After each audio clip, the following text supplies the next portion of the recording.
So you mentioned something about community, and it's actually at the very heart of what we're trying to build with the Bike Scouts. Because very early on, I actually witnessed uh, basically what I would like to call the power of community.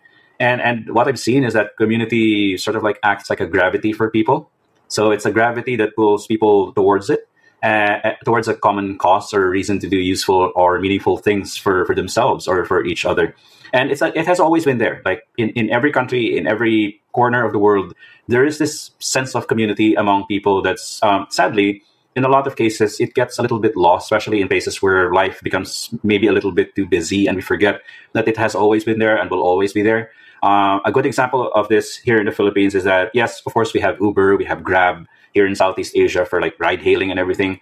But before that, and even now, when someone sort of like needs help, like for transportation or something, you can just basically ask your neighbor, or you can ask your friends, like who's going to this location. I need to go there because of this and that, and most of the time someone will be there to sort of like help you. And we've seen this happen also even in disaster events.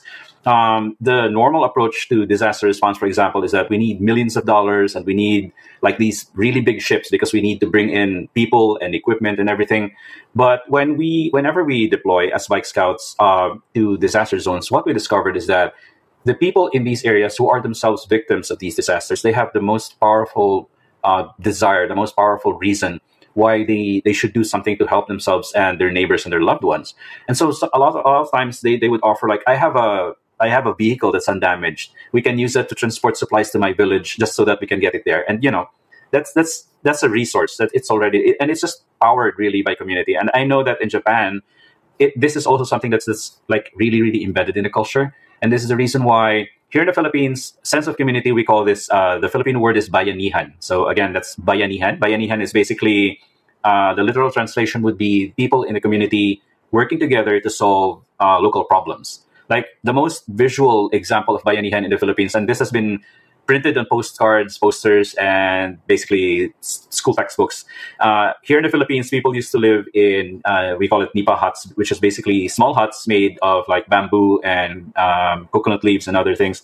And whenever someone needed to move his or her house to a new location, the neighbors would like come together and literally lift the house off the ground and carry it to the new location. So this is the most like literal, the most visual example of what Bayanihan is. But at the same time, it could also mean like sharing a little bit of sugar or salt or rice to people, your neighbors, people in your neighborhood who need it.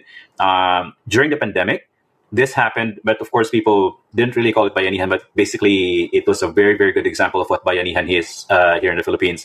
During the pandemic, there was like a massive lockdown here in the Philippines. A lot of people lost their jobs because of the lockdowns. And so they had no access to anything that would help them support their families.